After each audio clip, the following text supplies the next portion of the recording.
week. Week of hope. During last week have been some extraordinary experience. One of them to play press with kids. I have been able to obtain all the roles for the players. I've been a principal press and the vice press and the neutral, and then what else? Vice star and the star. It's a wonderful week. And during the week, I think during the devotion, many times, almost every night, we were asked to share our experience of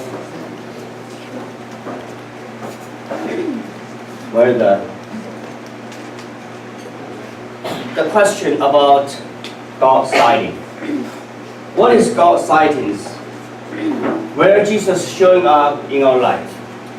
From the first day to the last day, we were asked to share how have you seen evidence of His real presence in your life? How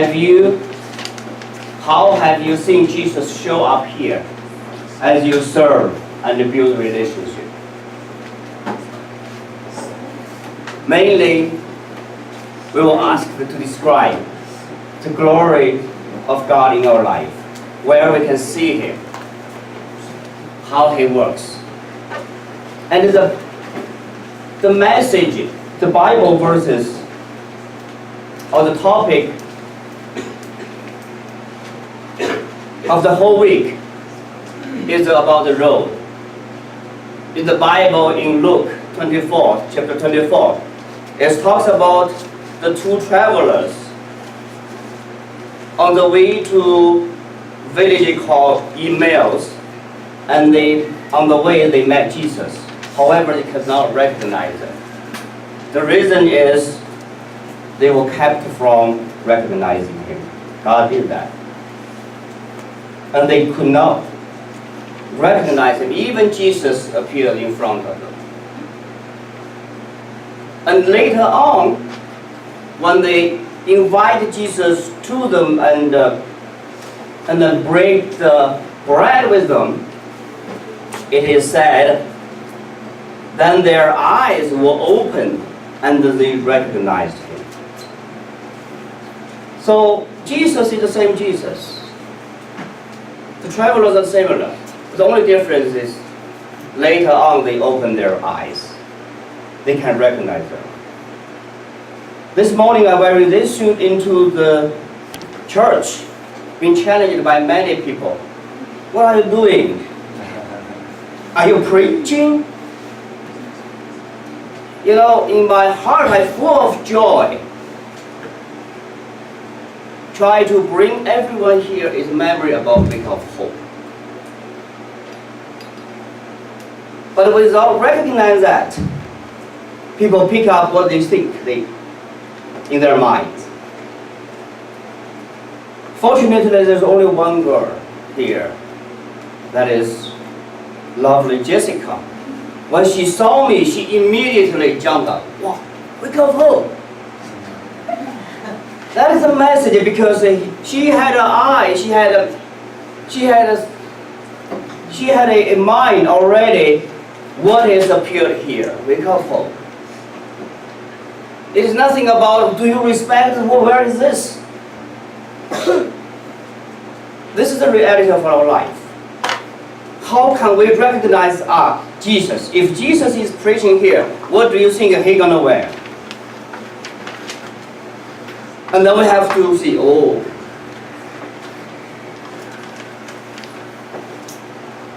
So the point is we need an eye to be able to see things. Today I want to talk to you about three aspects probably we can easily recognize the glory of God in our life. The first is where it's stated in this scripture. Why is not working? Next one. Yeah. So the verses today from David. Read these first several verses very hard. The heavens declare the glory of God. The skies proclaim the work of His hand. Day after day, they pour forth speech. Night after night, they reveal knowledge. They have no speech. They use no word. No sound is heard from them. Yet their voice goes out into all the earth. There was to the end of the world. In the heavens, God has pitched a tent for the sun.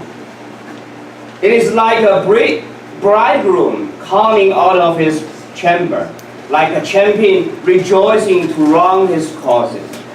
It rises at one end of the heavens and makes its circuit to the other. Nothing is deprived its watch.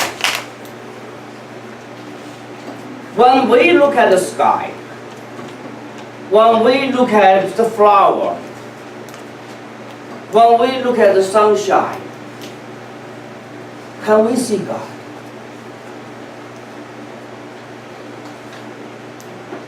In the current world, we worship the things being created. We worship the nature. Wow! We enjoy them, yes.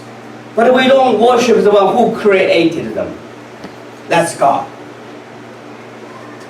We know there's a natural law behind everything, but we don't know who is the one, and we don't worship them. But here, when David look at things, what he see? The heavens declare the glory of God. The heavens,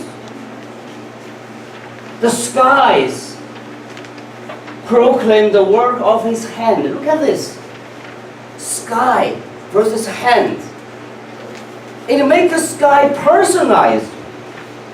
When you look at everything, you will not consider it's just coming out of nothing or sudden for some mystery, no reason. This is the hand behind it. When we see the clouds, we will not consider, oh, it's just a blow of the accumulated wet air, the water. We will see, wow, how God makes the painting.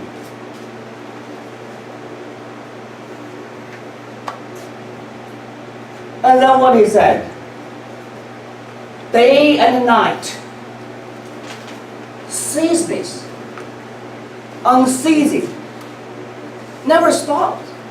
When we see the skies, when we see the clouds, when we see the sun, during the night, when we see the stars, the moon, everything speaks God, glory of God. And what happened is they don't speak. Here the speech means talk. They don't need to do that. They just showed up. There are two preachers in the world. One is nature. The nature preaches God's word. The nature preaches message. Another one is Bible. Preach the laws. Preach how He's going to save us.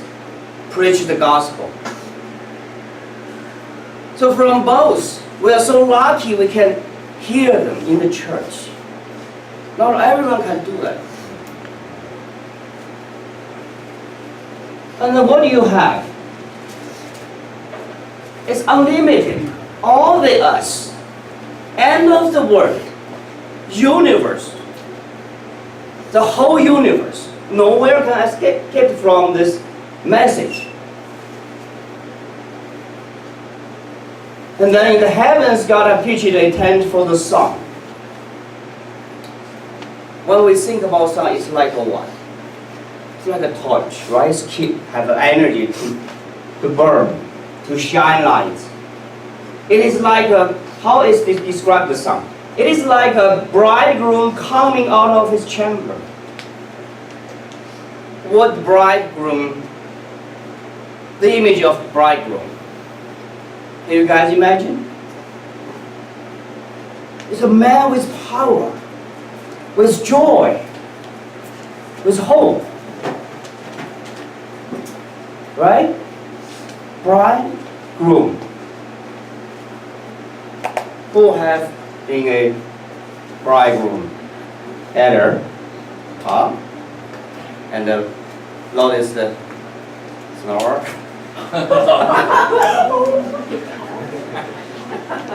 Uncle June, right? You can feel when you are going to be a bridegroom.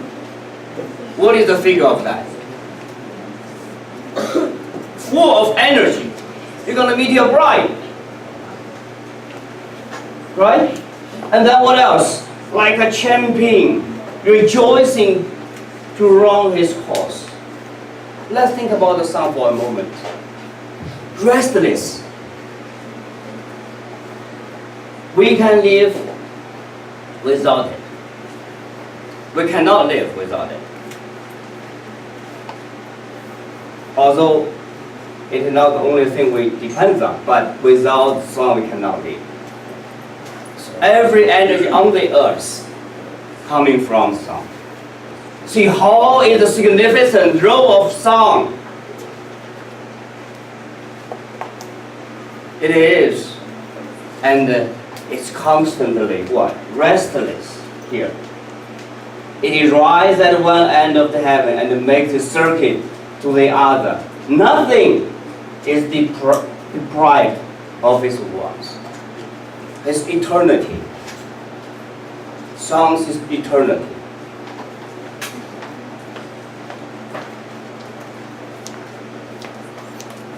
When we really get the message from this part, can we grasp the glory of God into nature? In everything we do, we feel, we contact from the nature, the air. We were lucky to have a trip to Hershey Park. And this is the place where we play. Do you guys enjoy the time together? Can you feel the God's glory when we were playing there? The skies, the trees. One night was there, I was astonished. Wow, so beautiful, such an open field. Look at this. Is this Justin? Who is this? Yo-yo? Oh. Okay, we had such a good time with all this. Can we sight in God here? Can we see God's work here? Can we feel His hand? His hands touching all these things. The landscape. I was developmental biologist, scientist. That's my PhD, the major on that. So I have a lot of idea about embryo. There are many things. Science, nature science, everything is about observing. If you can see, then you study. If you cannot see, you will not be able to study. I want to show you the amazing transition, progress of the life in their early stage. From a cell to a baby. It's a bird. Play that. You will see how amazing it is. This is a God hand, okay?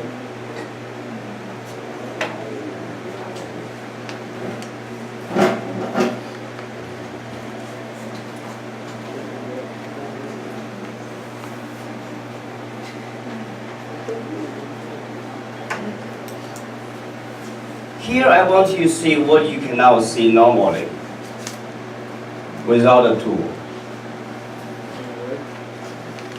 Okay, that's fine. Or the sound.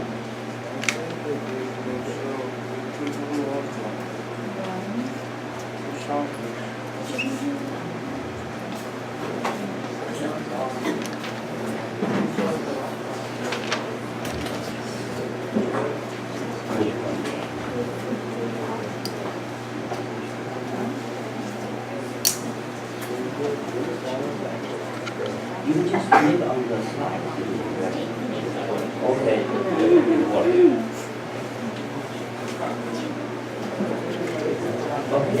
Just play.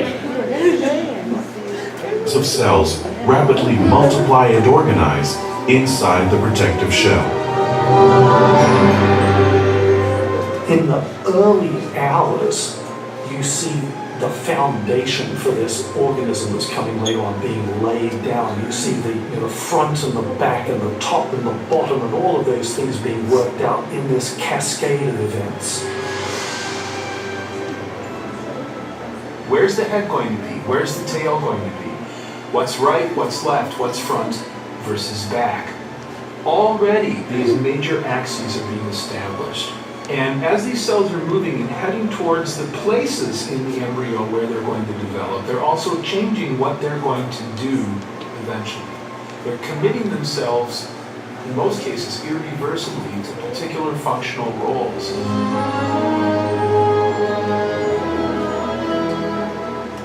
On day 2, the bird's spinal cord, ears, and eyes take shape.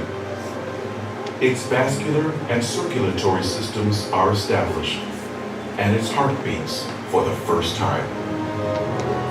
At hour 46, the head of the embryo starts to arch into the fetal position.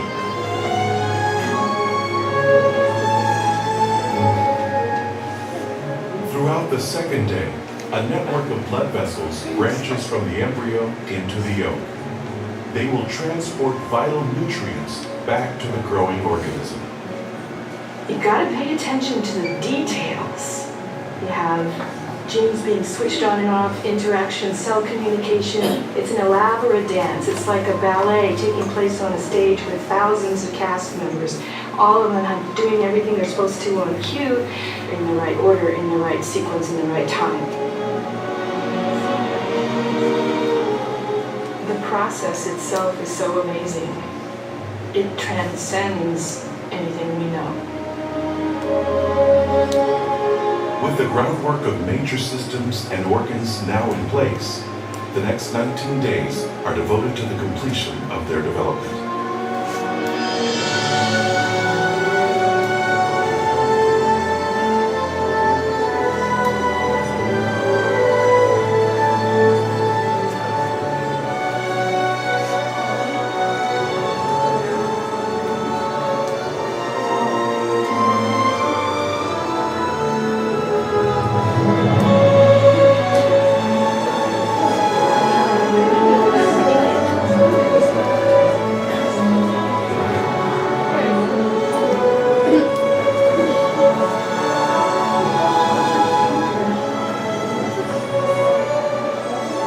So we've gone from that one cell that can become anything. In 21 days, billions of different cells doing hundreds and hundreds of different kinds of tasks in the organism. The speed, the efficiency, the elegance of the whole process. What you're seeing is a mechanism at work, information being translated into a physical product at each step along the way. Machines doing jobs. It's absolutely incredible. Absolutely incredible.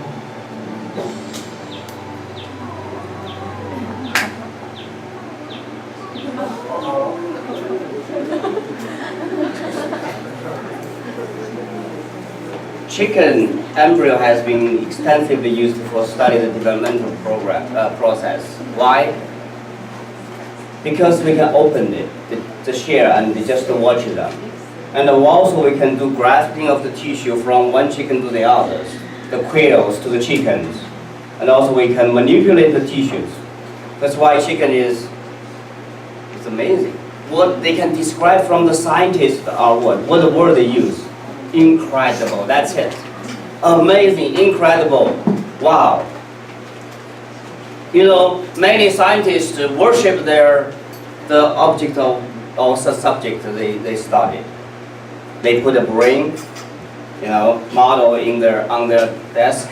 They put a chicken, probably, or frog, or monkey, animal, because they think those are fantastic organisms to them. So amazing. But you see, this is something we cannot see.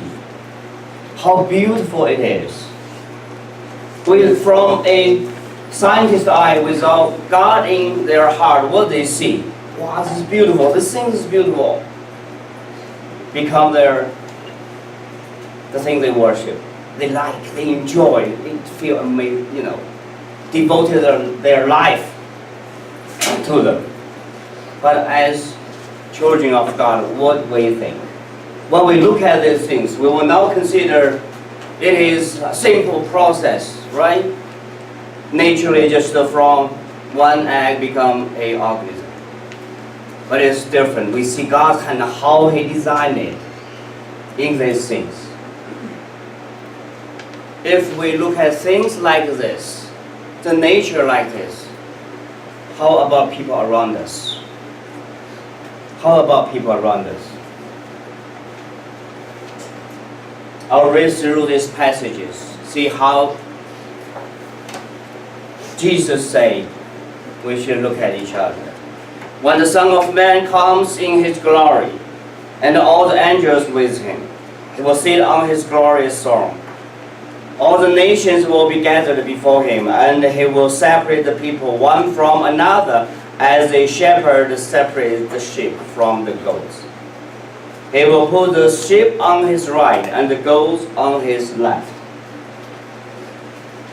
Then the King will say to those on His right, "Come, you who are blessed by my Father, take your inheritance, the kingdom prepared for you since the creation of the world. For I was hungry, and you gave me something to eat. I was thirsty, and you gave me something to drink. I was strangers, and you invite me in. I needed clothes, and you clothed me. I was sick, and you looked after me. I was in prison, and you came to visit me." Then the righteous will answer Him, "Lord, when did we see you hungry and feed you, or thirsty and give you something to drink? When did we see you a stranger and invite you in, and needing clothes and clothe you? When did we see you sick or in prison and go to visit you?" The King will reply, "Truly I tell you, whatever you did for one of the least of these brothers and sisters of mine, you did for me."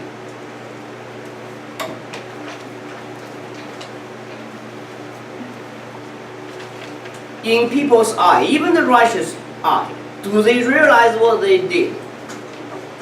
What is in their mind to serve Jesus?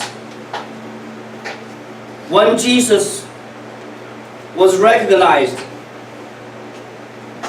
they worship Him in front of Him. They wash His feet, feed Him. That probably many of us think that is the way we worship Jesus. Because we don't even know sometimes where's Jesus. In the camp, Week of Hope, when we ask those questions, did you see Jesus in your life, in the service? It's so difficult, everyone looks like so difficult to find one example to share. Even probably from this passage taught here, they are serving Jesus. Because they are serving the people in need. But from Jesus' eye, whatever you did for one of the least of these brothers and sisters of mine, the brother and sisters of who? Of mine, you did for me. You did for me. I think we need to really get into this teaching, this truth, how we serve Jesus. That is a dream, that is the goal of every Christian. That is the most satisfying thing in every Christian life, isn't it? And now here it says, whatever you did for one of these brothers and sisters of mine, you did for me. And then on the opposite, there's another side on the left. They think they have to serve Jesus for their whole life. And what Jesus said, truly, I tell you, whatever you did not do for one of the least of these, you did not do for me. That is how Jesus look at things. Look at how we serve Him. Look at how we should look at each other.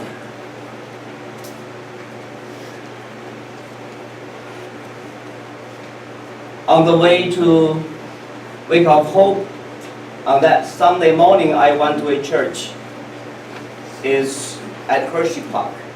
This is a lady who is one of the major co-workers there with her husband.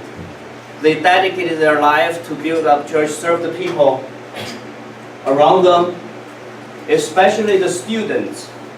There's one ministry they do is to serve the people, the students coming from China every year to Hershey Park for 3 months, exchange the laboring, including language. It's just a paid job. So in China, normally ranging from tens to hundreds of them from different places came to the United States, work at Hershey Park as different operators or popcorn makers, restaurant, stay there for 3 months. But what they do is they just stay there. The food, sleeping condition, everything, bedroom is just Western, wholly Western. No Chinese food. So the work is boring. Well, they see this chance to just host them during the weekend, whenever they are off of the job. And this is one of the lady, the girl from China. And she was having that day spend a whole day with her, one-on-one, to take her out and have conversation with her. And for that Sunday, after the Sunday worship, it's a Father's Day message. I talk about something, and after that they have a feast for the students. There are 7 of them came to the church, and after that the whole church just welcomed them with abundant blessed food. And those are the girls. They're so happy. Simply eating rice and make them, feel already very, very blessed. And this is what they do. She told me at that afternoon there were 2 girls from that place decided to follow Jesus. And this one, the one I just showed, I just got this morning. Because this event happened on last Tuesday. And then this is a weekend. And she told me she decided to follow Jesus. 3 girls, through their work, simply offer them a meal full of love, a meal full of understanding, considerations.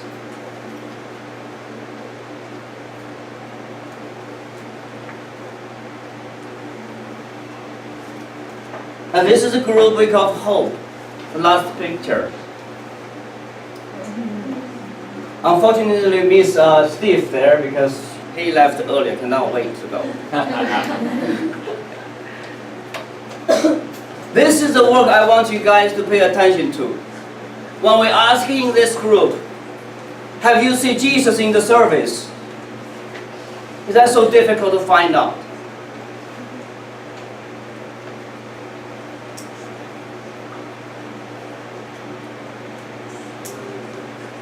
This is the work they do there, the different groups. We talk to elders, we build up cleaning things, we serve each other.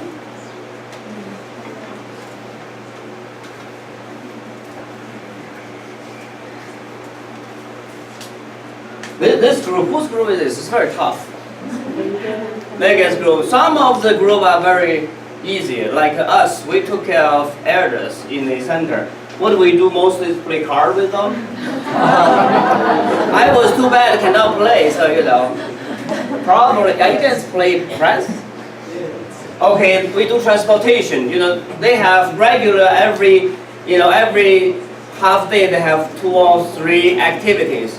All those elders need to be transported from one room from their room, living room to the place. And they like to play bingo. This is a card bingo. And we just sit there. This is Daniel.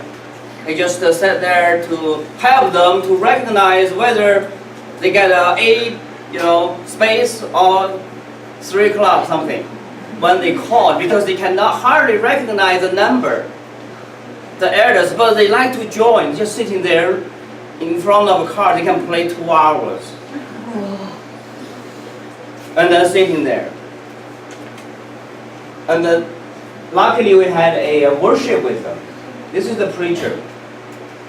All the elders being gathered together. And we were asked to sing. We know God sent us there. We know God sent nothing we can, because we really make differences in their lives for those days. You know, every time we walk by someone, they're going to try to grab us, have a handshake. They want to hug us.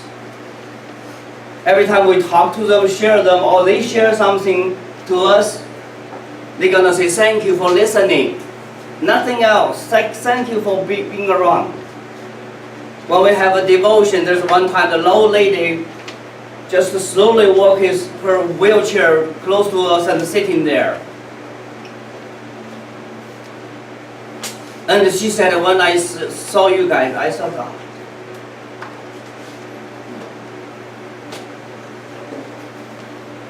Because they also struggling. Where is God? They also struggling. Where is the love coming from God? But when we went there, when they look at this young man and young lady, the boys and the girls, their eyes were lighted up.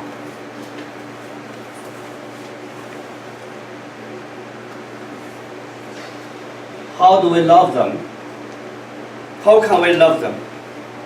I like this quote from Mother Teresa.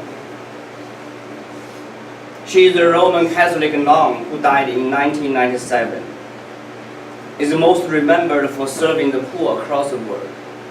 On an interview, he was asked, how can you love those people? He kissing the hands of the Indian lepers.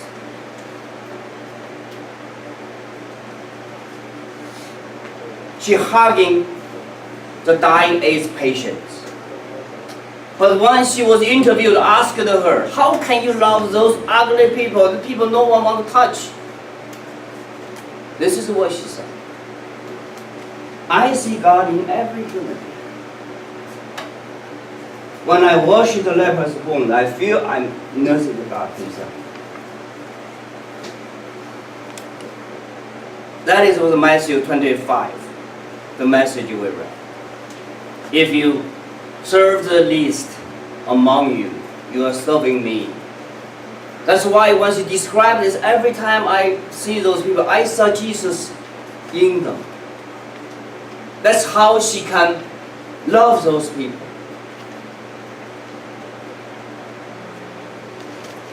God can make the ugly beautiful. He can transform the most difficult task into the meaningful experience. But we have to be aware of His presence. We have to know. We have to know. When we look at each other, when we serve each other, how can we serve the one I don't like the most? From the appearance, from my tradition, whatever. How can I get closer to them? Spiritually, physically. Some people despise people physically. Some people despise people spiritually.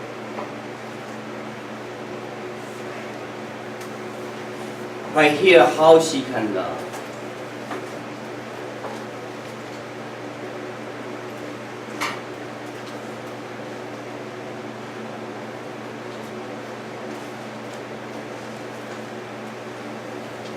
This is how we should look at where is Jesus, where is the glory of God among the people around us. If next time being asked, have you seen Jesus around you? You should be very sure to know where to look at them.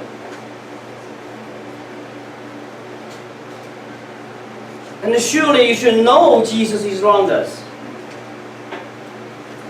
How about ourselves? Can we see anything from ourselves? Last Sunday was Father's Day. I went to there for a sermon, give them a message about Father. But unfortunately, the last video I want to show them did not play well. Basically, the message is not delivered. So I put it here. Let's see from God's eye how He looks at us as His children. Okay, well, can you play the next one?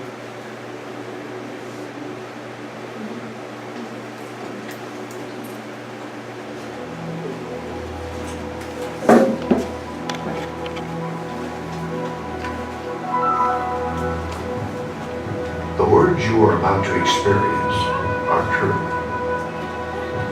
They will change your life if you let them. For they come from the very heart of God. He loves you, and He is the Father you have been looking for all your life. This is His love letter to you.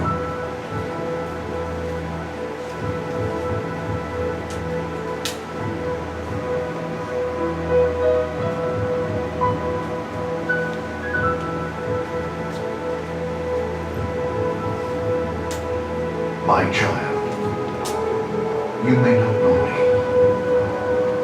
but I know everything about you. I know when you sit down and when you rise up. I am familiar with all your ways. Even the very hairs on your head are numbered, for you were made in my image. In me you live and move and have your being. For you are my offspring. I knew you even before you were conceived. I chose you when I planned creation. You were not a mistake. For all your days are written in my book. I determined the exact time of your birth and where you would live. You are fearfully, wonderfully made. I knit you together in your mother's womb and brought you forth on the day you were born. I've been misrepresented by those who don't know me. I am not distant and angry, but am the complete expression of love. And it is my desire to lavish my love on you, simply because you are my child and I am your father. I offer you more than your earthly father ever could, for I am the perfect Father. Every good gift that you receive comes from my hand, for I am your provider and I meet all your needs. My plan for your future has always been filled with hope, because I love you with an everlasting love. My thoughts toward you are countless as the sand on the seashore, and I rejoice over you with singing. I will never stop doing good to you. For you are my treasured possession. I desire to establish you with all my heart and all my soul, and I want to show you great and marvelous things. If you seek me with all your heart, you will find me. Delight in me and I will give you the desires of your heart. For it is I who gave you those desires. I am able to do more for you than you could possibly imagine. for I am your greatest encourager. I am also the Father who comforts you in all your troubles. When you are brokenhearted, I am close to you. As a shepherd carries a lamb, I have carried you close to my heart. One day, I will wipe away every tear from your eyes, and I'll take away all the pain you have suffered on this earth. I am your Father, and I love you even as I love my Son Jesus. For in Jesus my love for you is revealed. He is the exact representation of my being. He came to demonstrate that I am for you, not against you, and to tell you that I am not counting your sins. Jesus died so that you and I could be reconciled. His death was the ultimate expression of my love for you. I gave up everything I loved that I might gain your love. If you receive the gift of my Son Jesus, you receive me. And nothing will ever separate you from my love again. Come home and I'll throw the biggest party heaven has ever seen. I have always been Father, and will always be Father. My question is, will you be my child? I am waiting for you. Love, your dad, Almighty God.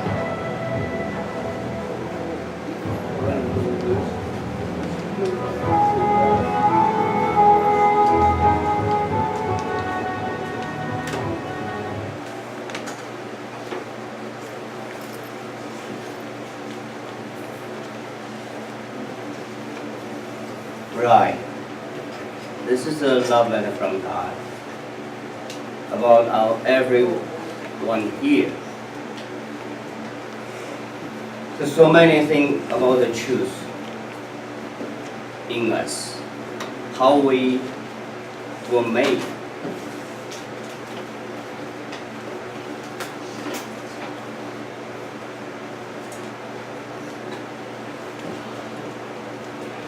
Every good gift that we receive comes from His hand. Think about whatever you are proud of, where it's coming from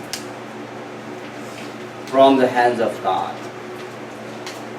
Everything we have, for I am your provider and meet your all needs. Everything we have, where it's coming from God.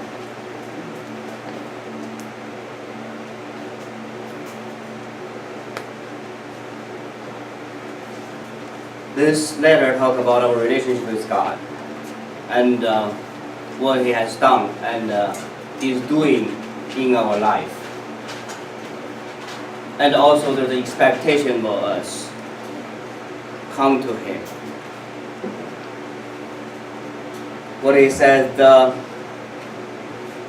best demonstration of His love is what? Jesus. It's Jesus. He loves us more than He loves Jesus, even though, because He gave His Son's life for us. So when we know that every time we look at ourselves, our sadness, our happiness, everything, we can find a clue. We should know God's hands behind everything, outside us, inside of us, because He had a plan.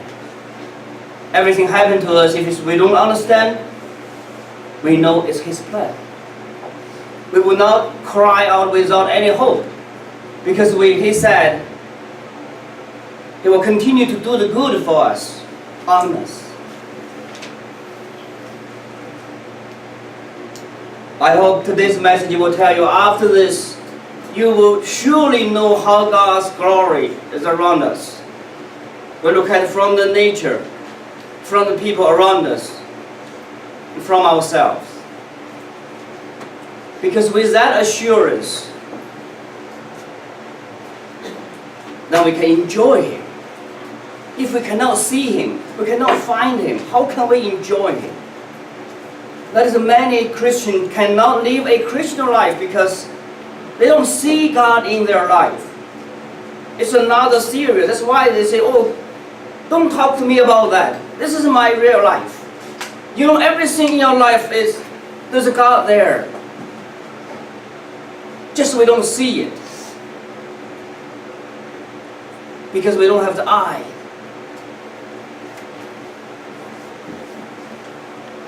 That's why we need to know Him. That's why knowing Him is so important. If you don't know me, you wouldn't know I will be the preacher today. From the appearance. If you don't know me, you will not imagine how happy, how joyful I am today. You're going to say, why these guys do not respect God at all? At least you should have a longer pen. We judge ourselves like that.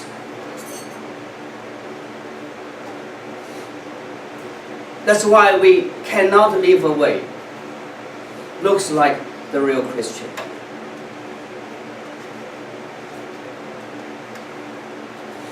Let's pray.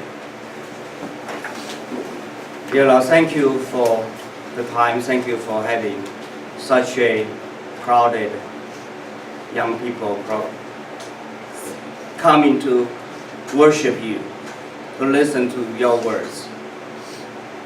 May you show us and open our eyes so we may be able to recognize you in every part of our life, whenever we go, wherever we go.